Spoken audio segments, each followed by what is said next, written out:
दोस्तों, आज मैं आप लोगों को इस वीडियो में दिखाने वाला हूं वोट से जुड़ी हुई जितनी चीजें हैं।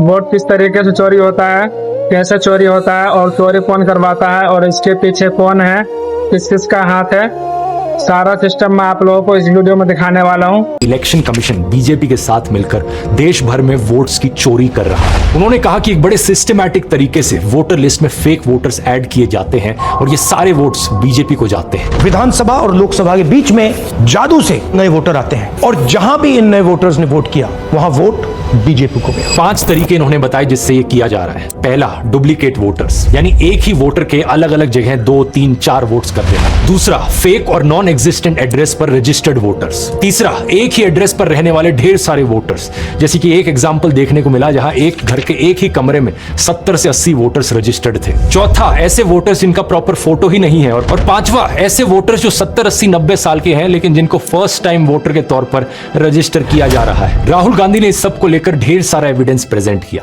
जैसे कि बैंगलोर सेंट्रल की महादेवापुरा असेंबली सीट पर यहां 1,250 फेक वोटर्स देखे गए। इन्होंने यह तक कहा कि इलेक्शन कमीशन अगर इलेक्ट्रॉनिक वोटर लिस्ट दे दे तो यह साबित कर देंगे कि नरेंद्र मोदी धांधली करके प्रधानमंत्री बने हैं। जब इतना बड़ा एक्सपोजे किया गया और इतने बड़े बड़े आरोप लगे तो पता है इलेक्शन कमीशन ने क्या जवाब दिया? कुछ ही सेकंड्स के अंदर वो ट्वीट करके कहते हैं कि ये एलिगेशंस मिसलीडिंग है। कोई इंक्वायरी नहीं, कोई चेकिंग नहीं, किसी एग्जैक्ट पॉइंट का कोई काउंटर जवाब नहीं, बस मिसलीडिंग घोषित कर दिया। और ऊपर से यह कहा इलेक्शन कमीशन ने कि अगर जांच करवानी है, जांच तभी होगी जब राहुल गांधी एफिडेविट पर साइन करके ओथ लेंगे कि यह सारा डेटा सही है। बताओ जरा। लेकिन कुछ मीडिया हाउसेस ने अपनी इन्वेस्टिगेशंस करी। इंडिया टुडे ने अपनी इन्वेस्टिगेशन करी जिसमें राहुल गांधी का महादेवापुर में मुन्नी रेड्डी गार्डन के हाउस नंबर 35 पर 80 वोटर्स का रजिस्टर होने का दावा सही मिला। ये 10 से 15 स्क्वायर फीट का एक कमरा था जिसमें केवल एक व्यक्ति रहता है, जिसके हिसाब से इस घर का ओनर बीजेपी से जुड़ा जयाराम रेड्डी है। लेकिन इस एक कमरे के एड्रेस पर 80 से ज्यादा वोटर्स रजिस्टर्ड थे। अब बात यहां पर यह है दोस्तों कि पहली बार नहीं है ऐसे आरोप लगे हों। दिल्ली इलेक्शन से पहले भी